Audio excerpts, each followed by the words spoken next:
انهو یو ورځ یو صحابي ته وی ورسه ماته یو سړی د بني کنانه وره راوړ چې کوچی او مدلجي وي چې راوسته عمر صاحب ورته ویلې وی ځوانه حرجه تاسې چی ته وایي حرجه د ورته ویلې حرجه موږ هغې ونې ته وایو چې په غره کې یا په غره کې داسې ونه وي چې هېڅوک نسي ورتللی نه مال ورتلی سي نه غرڅه ورتلی سي نه وزه ورتلی سي هغې ته حرجه وایي بس صحیح ده یجعل صدره ضیقا حرجا دلته د حرجن دا معنی مخکې مې د دې معنا بلم درته کړې و مقدمه کې طالبانو ورونو که نه چې نن د ساینس علما وایي چې انسان لږ پورته لاړ سي بیا هلته اکسیجن نسته ده کانما یسعد فی السماء زړه یې ځتې تنګ سي سا یې ونیول سي طالبانو ورونو پیریان تابع کول پیریان تابع کول مسلمان پیری تابع کول ناروا ده ځکه حر متعبد کول دي علامه ابن حجر زواجر څه وه بله ورځ مې درته راوړي په دې کې یو باب کې ښودلی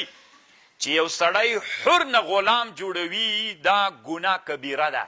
نو که مسلمان پیری تابع کوي دا ګناه کبیره ده حر متعبد کول دي هغه احکام القرآن مې څه درته راوړي وو ای کې طالبانو دا نن درس کې دا خبر شته روح المانیوم کړې ده او علامه مفتی شفیع صاحب په احکام القرآن کې هم کړې وكذلك نولي بعض الظالمين بعضا بما كانوا يكسبون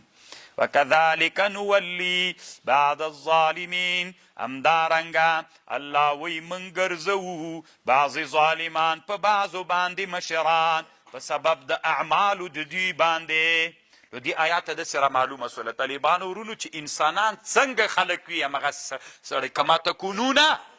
یؤول علیکم که ښه خلک یې څوک در باندې ښه بادشاه که بد خلک یې بد بادشاه در باندې مقرریږي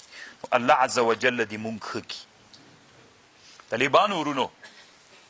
موږ چې د ټولنې دپاره علمي مخ ته لاړ سو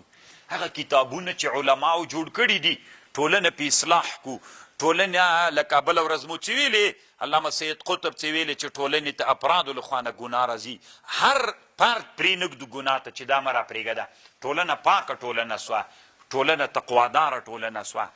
ټولنه یوه مترقي ټولنه سوله او ټولنه طالبانو بیا خپلو اهدافو ته متوجه کیږي داسې ټولنه تر جوړېږي